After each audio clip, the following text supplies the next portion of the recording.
it's such an amazing example of your work. I mean, it's extraordinary. When you spoke earlier about how you do some of your secret work and where it starts and what it turns out and all the steps or some of the steps and then we see it up on the screen. It's absolutely remarkable, don't you all?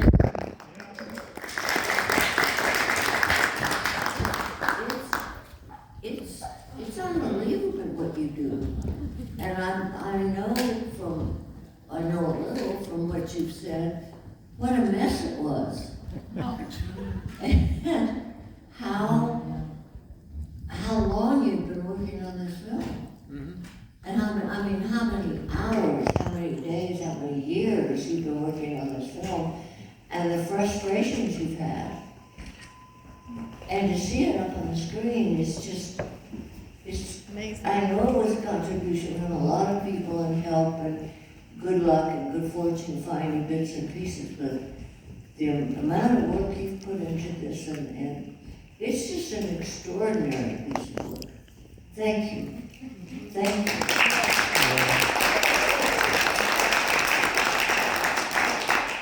Okay, but did you enjoy seeing your dad? Was he in it? He died.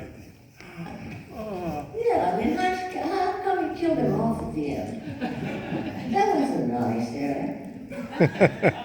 You know, that reminds me, He lived to be resurrected as Frankenstein's monster. You gotta be careful of the questions you ask. I'd be very reverent. this is I know you are. Several years ago, I restored the Milan High School basketball games. And Sarah, you won't know what these are, but it's the inspiration from the movie Hoosiers. And one of the guys that was in attendance at one of the shows that we did was the Terre Haute basketball coach, and they lost. And he was about 100 years old at the time, no kidding. And he came up to me at the beginning of it, and he said, "Can you change the ending of it so that we win this time?" That was the same thing you just asked. I love that. Somebody asked about clarifying the plot of this movie, such as it is. Let me clarify all that I know. First off, Karloff was in fact her lost father, and he didn't want to admit it, and he made the priest promise. And that's what the priest said, and his dialogue at the end was something to the effect of, Macklin died to protect something he cared about more than life. And that was the whole thing. And if that's cheesy, yes it is. Also, there's a scene earlier on where he meets his brother, and the guy that we see that was the prisoner at the bottom of the dungeon the whole time was actually his missing brother, and that was very poorly established, but that was the story.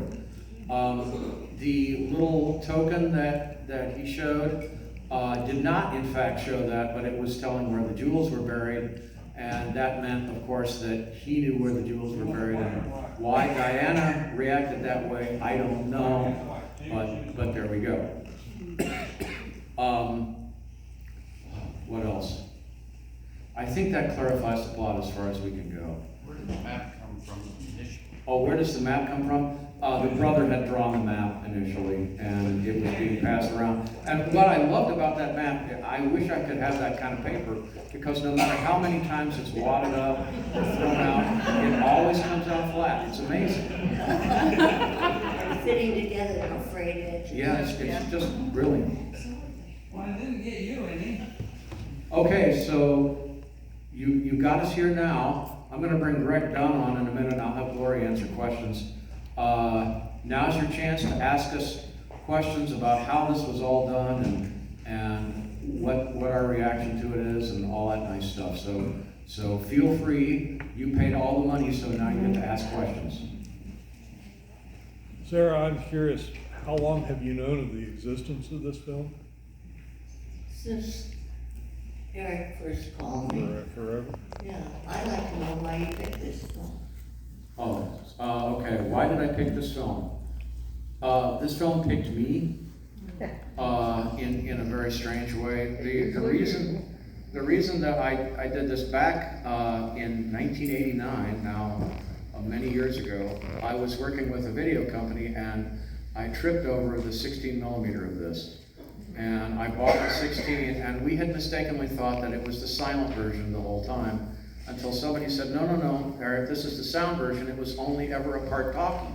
And I thought, oh. And then I talked to Ron Hutchinson from the Vitaphone Project. He says, oh yeah, I've got some discs. And I transferred the discs, and it just kind of cascaded that we had more and more of this. This movie without sound doesn't make any sense at all. With sound, it makes some sense. But with no sound, it makes no sense at all. And so it's been bootlegged up to YouTube. You can see it looks absolutely hideously awful. And they've just got an organ score to it, which doesn't fit the film at all. And they've got it cranked down to about 16 frames a second, so it takes like 5 hours to run. But people say, oh, it exists, and boy, this movie's no good. Well, it's no good when you see it like that. And we started slowly finding more and more bits of it. And as that happened, I thought, well, if I don't fix this, then nobody's ever going to do it. And it's important, so I kind of stepped up to the plate and did it because I'm stupid. So that's kind of how it goes. Yes, Scott? This is 1929. Yeah, it was August of 1929. First with your dad, but when did serials really, the Saturday afternoon matinee serials begin? You'd asked when did Saturday serials begin. To be clear, Saturday serials were really they would start the new episode on Saturday. So they would run them all week, and then the new episodes happened on Saturday. They started really 1915, 1916. A little earlier, 1914, The Perils of Pauline Hazard of Helen, The Exploits of Elaine. These were all really popular films. They didn't get into the form that we know them today. Some of them were self-contained and didn't have cliffhangers. They didn't get to the form that they are today until about 1924, 25, and then you'd see them that way. So this was still a new medium at this point. One thing I'd like to add is that my father's best known for being Frankenstein, and Frankenstein was his 81st film. Wow. And in his own words, no one saw the first 80. Now you can say at least you saw one of the first 80. But in this film being made in 1929, Frankenstein was made in 1931. My father was 44 when he made Frankenstein. But think of how many films my father had made before this one, and then how many he probably made between this one and Frankenstein, and what a difference in the roles and the roles after Frankenstein, the roles he played before Frankenstein, between this and Frankenstein, and before this one. I mean, it's just amazing the difference a particular role can make in one actor's life. I think, not to put this movie in too much good spirits, but I think this movie was a turning point for him because it was his biggest role in a visible film up to that point. Mm-hmm. He'd been in a couple of talking films. He's in the first Charlie Chan sound film, which is called Behind That Curtain, which is dreadful. If you think this one was bad, Behind That Curtain, that's where everyone talks very, very slowly. So yeah, you don't want to do that. But anyway, he's in a couple of films that are like that. He's in a couple of talkies that are what I call the spot Boris films, where he's in for like 3 seconds, but he's there. But this movie got a lot of publicity. It got a lot of play. It was in a lot of theaters. And I think he got noticed in this, and he was picked up. He was at Warner Brothers for a year or so after this, doing some other stuff and some pretty visible stuff before he was in Frankenstein. He got noticed again in the Criminal Code, and then in Graft too, which is a not very good film, but he got noticed by James Whale in that. So, Go ahead. How much would he have made for this film? I have no idea. Not much. Sarah, do you know? I have any idea. Okay. Go ahead. If you're willing to say, I'm interested in your life. Did you grow up in Hollywood and run around with the sons and daughters of other actors, or what was your tell us about your fond memories of childhood in Hollywood, if that's where it was? I never grew up.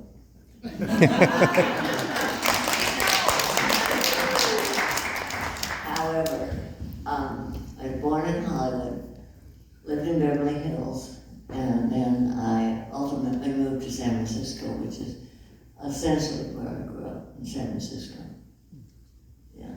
But when I lived in Los Angeles, or Beverly Hills and Hollywood, a famous name, quote unquote, didn't stand out. You know, lots of people have famous names.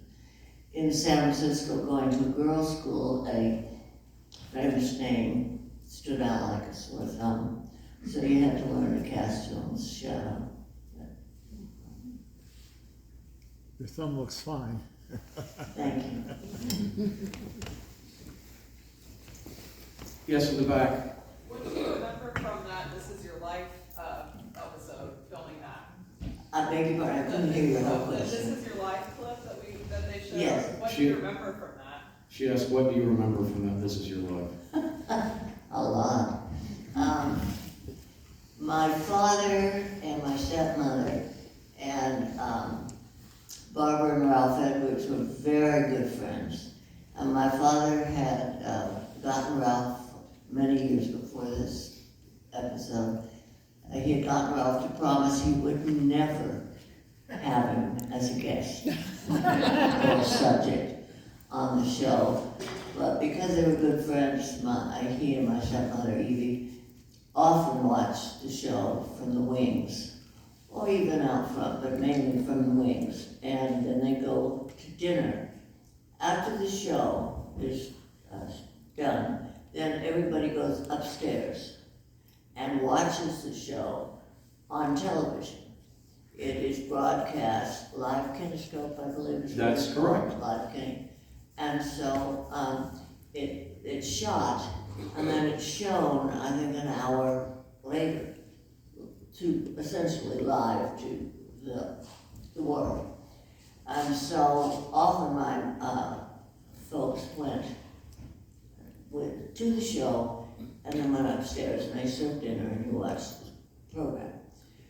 So my father just thought he was there as usual. And so he actually thought he was being introduced, and you see him nod and smile and wave, and then he brings his hand down and he watches his face very closely.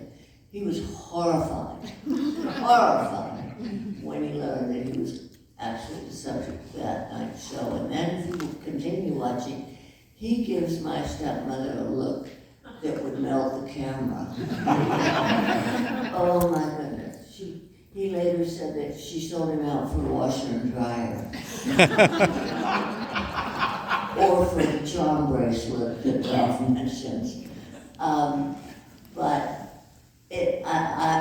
when I was in the green room, I assume all of you know what a green room is with people, and to a person, they just adored my father, except those who couldn't remember him any more than he remembered them, because Ralph had to dig some pretty deep ditches to come up with people for the show, because my father was such a very private man, such a very modest man, that to find people from his life way back was difficult, because he just didn't talk about his life before he came to this country. But some of the people who Ralph got were wonderful. He was so pleased to see the cricket player, because he knew him well, because cricket was my father's favorite game in the universe. And when he saw Jack Pierce, he just was over the moon, because he always referred to Jack Pierce, the makeup artist, as an absolute genius, an old school friend of my father's was on that show. And my dad was genuinely pleased to see him. And a play producer, director from Alaska, my father was very pleased to see, but the rest of the people, my father didn't really know. So Ralph had done a really marvelous job putting this show together, but my father was furious. He proved himself a really fine actor that night. So he, after the show, they went upstairs. We all went upstairs for dinner, and you can tell a little bit. He was coughing a bit on the show. It was that night in '57 that he was diagnosed for the first time. He was taken after dinner to the hospital. He was diagnosed with emphysema, and that's what he died from. I mean, that was in '57, and that's what he died from in '69. Is that the longest answer to one simple question? I would like to add, since a lot of you now are going to be curious to see this, that This Is Your Life episode is on YouTube, and that expression that she's talking about is on YouTube, and you can see it, and oh boy, yeah, he is going to melt glass. It's amazing. It's a wonderful little moment where he's like, oh no, am I really going to be on this? So yeah, you can see it for yourself, and it's the only time you'll ever see Jack Pierce on screen, which I think is wonderful too. Jack Pierce was the makeup artist. He was the guy that invented not only the look of Dracula and the Frankenstein monster, but also the Wolfman, and you count him, he did just about everything. The guy was just amazing. And he was badly treated by Universal. Ultimately, Jack was. And my father truly spent, I don't know, countless hours with Jack Pierce during his career. And he truly meant it when he said he was an absolute genius. Jack was heartlessly fired by Universal in 1947, I think it was. And he was miserably treated. And he never really got to the level of respect again that he deserved. Just my 2 cents worth on that. Yes, Understood. Are you pointing back at me or behind me? I'm pointing at you. Okay, I have a question, but I have a very quick message before the question.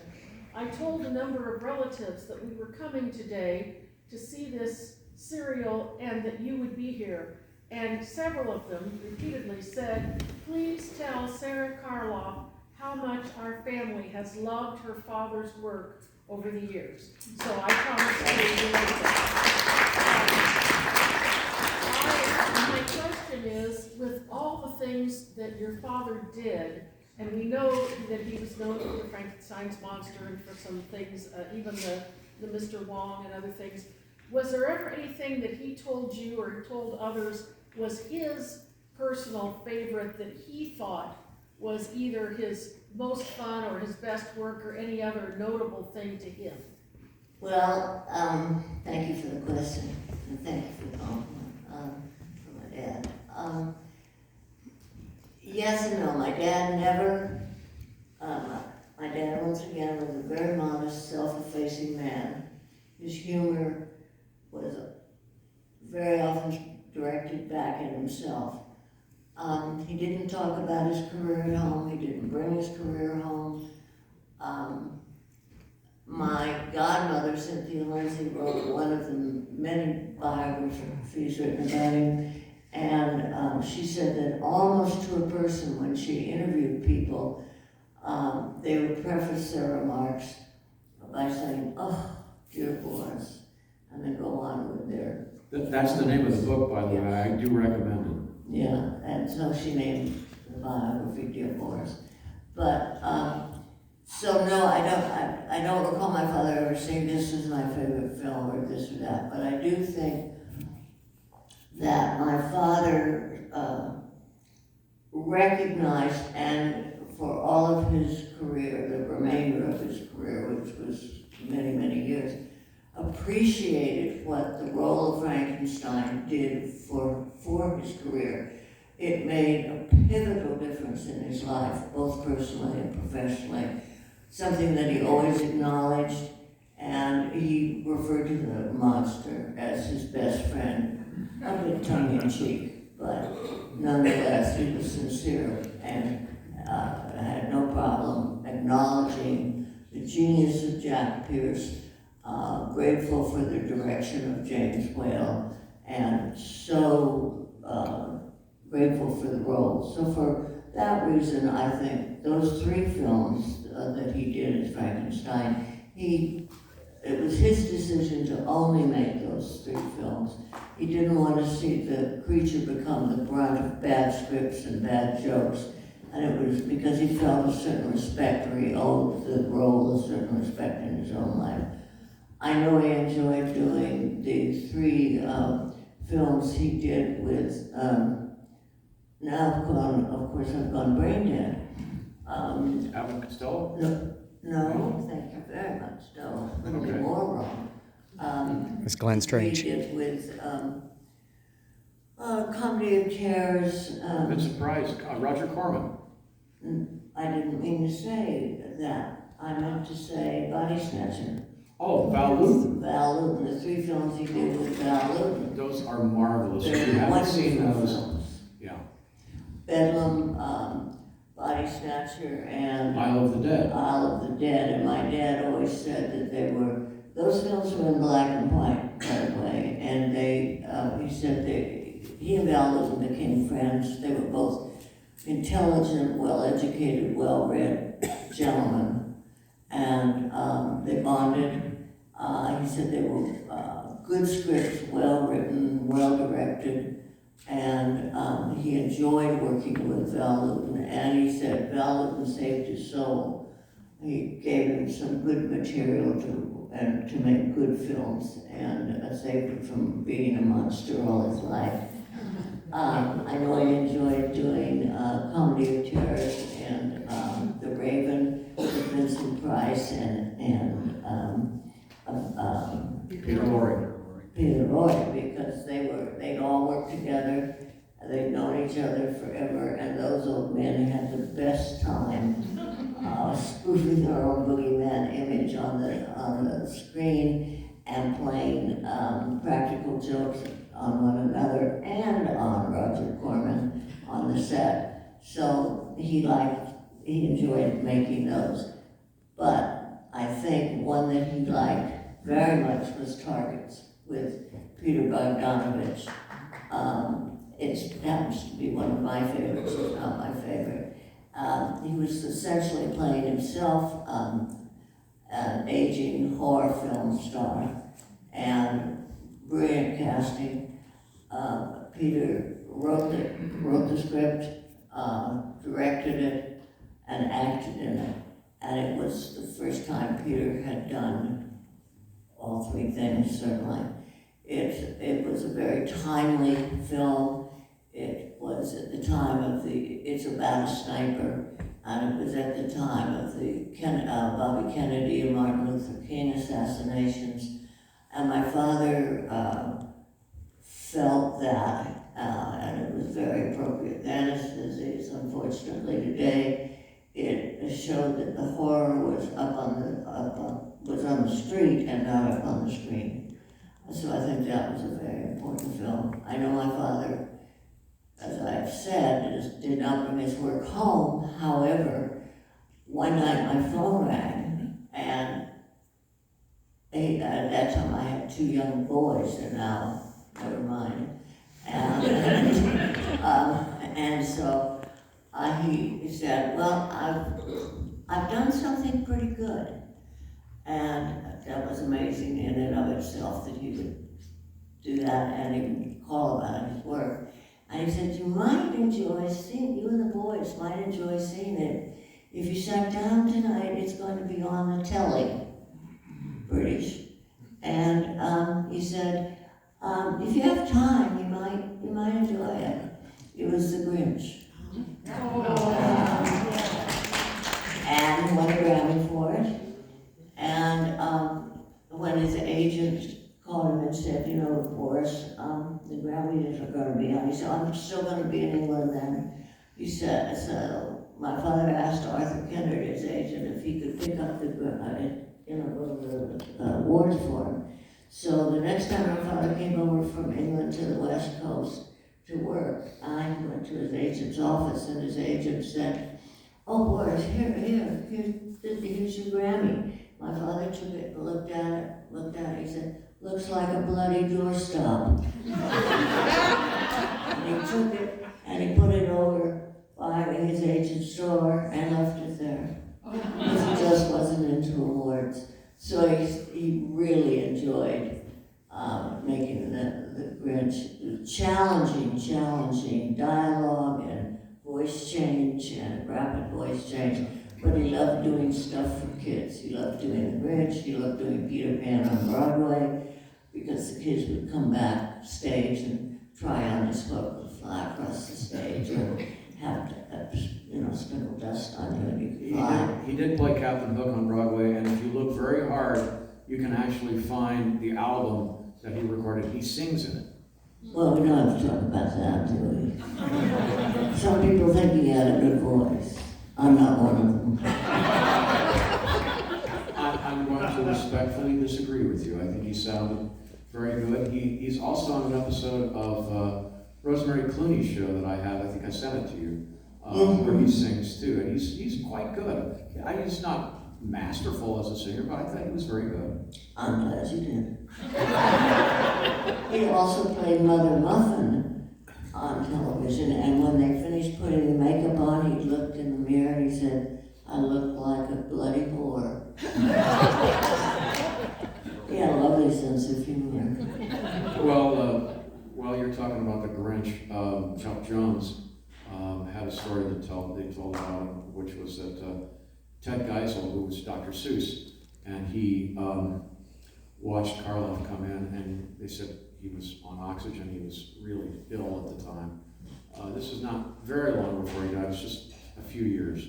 67. Yeah, and they said, this guy's not going to make it for very long, and is he going to last?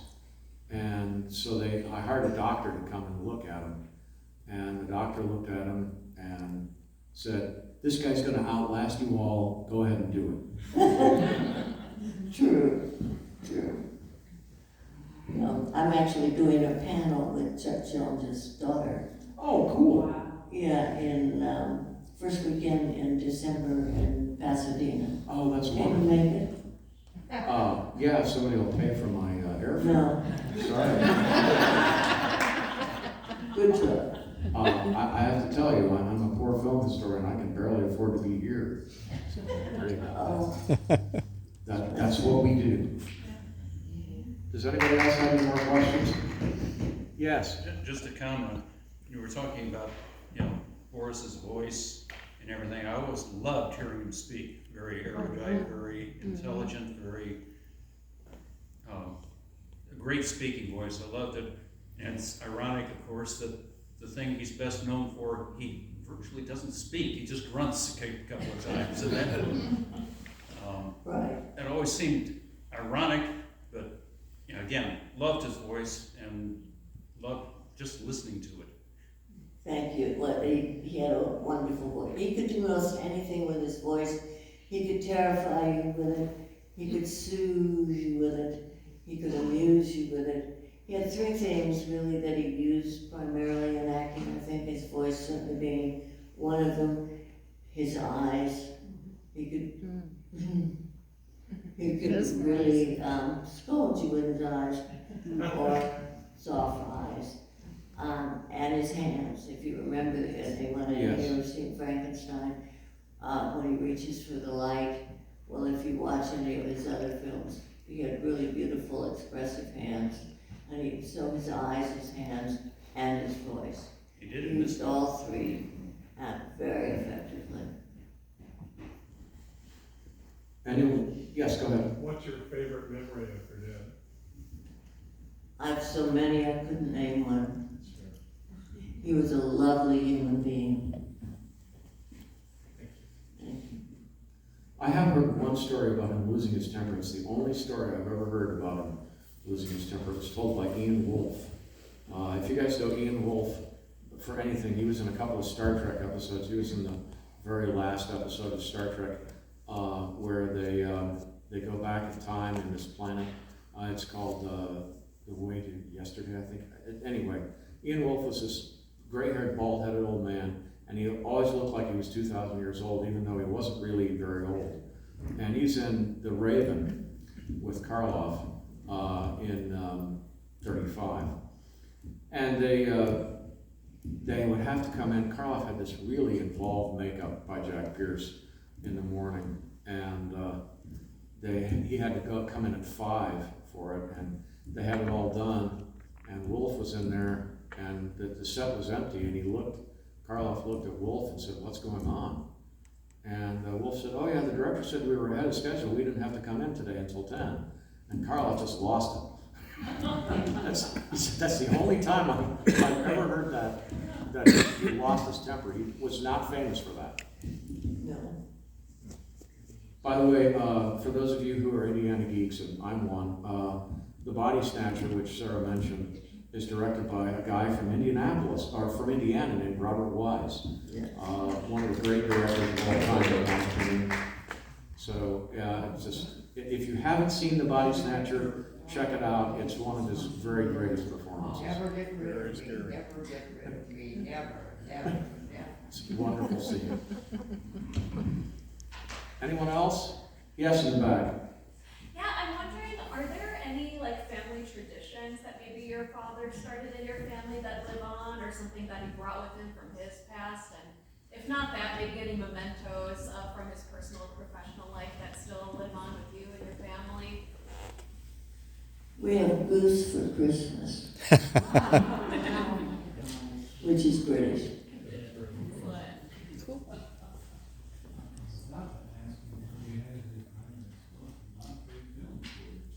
So somebody in the back is saying something?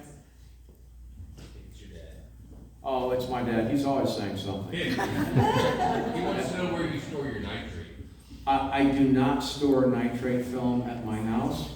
I have given all of the nitrate that I've gotten over the years to the Library of Congress. So there is no nitrate there anymore at all. I have gotten some nitrate film on occasion, but not very much. I have gotten film that was out of dumpsters. I've gotten film that was out of chicken coops. And that's what you think it looked like and smelled like when I got it. I have gotten film from other collectors. I have gotten film from labs. There are all kinds of places that I've gotten weird film from, but I do not carry nitrate at my house because I have seen the movie Cinema Paradiso, which is not what you want nitrate film to do. It's explosive, it will. Yeah, it's not fun. Now, we did, King of the Kongo is on nitrate, and that was all done at Library of Congress. This is an official Library of Congress project. It will be shelved at Library of Congress when it's finished. So they will have this forever. And then, 100 years from now, somebody will be able to watch this and go, okay. So, go ahead. Well, you keep teasing about how bad it is, but actually I liked it because at the end I was like, oh no. And I fell for it every time, I liked it. It's cheesy in a fun way. It was fun. Yeah, it's not going to be a great film. No one's going to win an Oscar for it. No. Some of the acting is very stiff, and you have to expect that. But for the most part, it's a lot of fun. It was fun, yeah. Hey, Greg, come up here for a second. This is my friend Greg Dunn, who did all of the emergency sound work on this.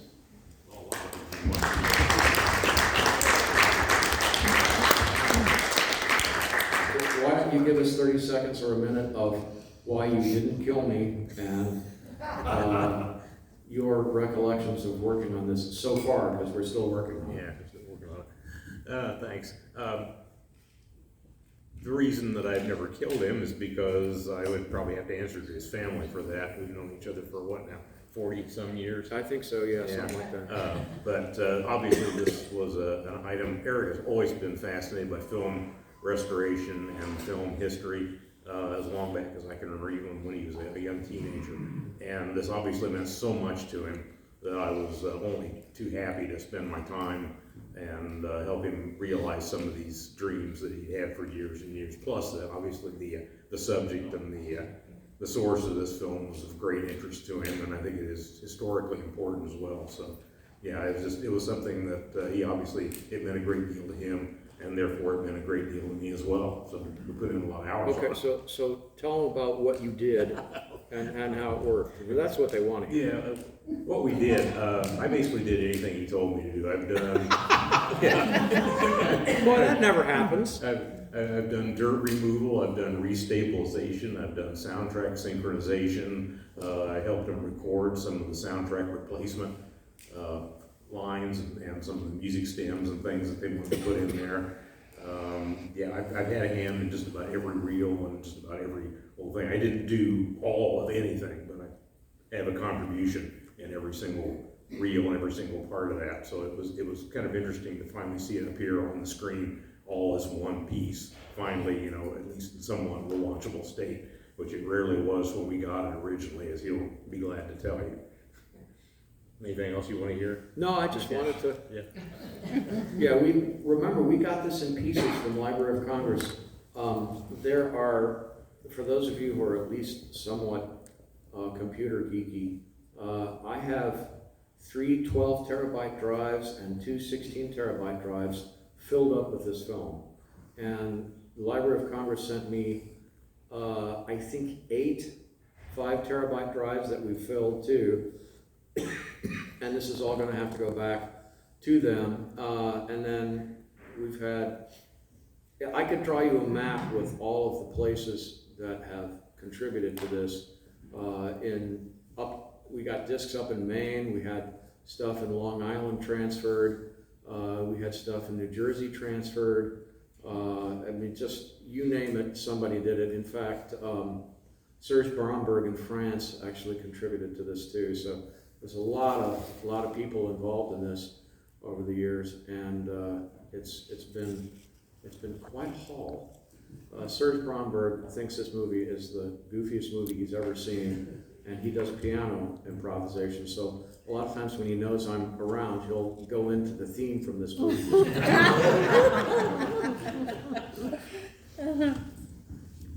Anyone else have any comments? Gloria, do you want to talk about doing your voice stuff? No? It's really hard doing voice stuff for this. The voice work that we did isn't all that great, and we see problems with it. It's embarrassing, is what it is. But it's really hard to do that and get the lip sync right and get the performance right. And if you're looping an actor who isn't doing a very good job reading their stuff, then what you have to do is loop them in the same style. So she had to be in a monotone the same way that Jacqueline Logan was to match her. It's rough. Go ahead. Yeah, I mean, had it been up to me, I would have actually acted, you know. But in this case, I had to try to match not only the pace, which was slow, usually, although she talked at a more normal pace throughout the film than a lot of the other actors did, I think. But I had to match her timbre, if I could, her range, if I could. I normally, as you can hear, have a lower speaking voice. She has a slight, it was a stage accent, which was taught at the time. Her speaking voice was a clearly trained voice to speak in those tones and those accents.